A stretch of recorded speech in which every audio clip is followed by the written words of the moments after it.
मी advocate Kiran Jadhav.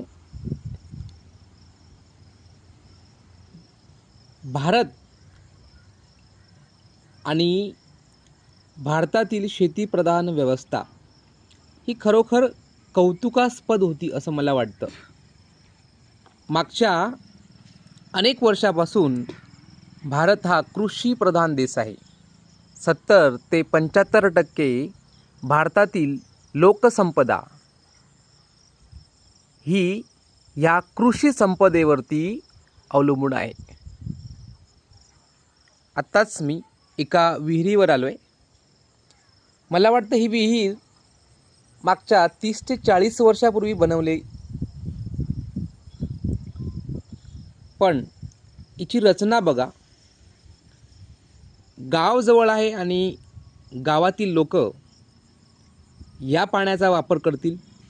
कपडे धुण्यासाठी असेल किंवा पिण्यासाठी असेल. या विहिरीचा ते सहज वापर करतील या अनुषंगाने ही विहीर बांधली आहे.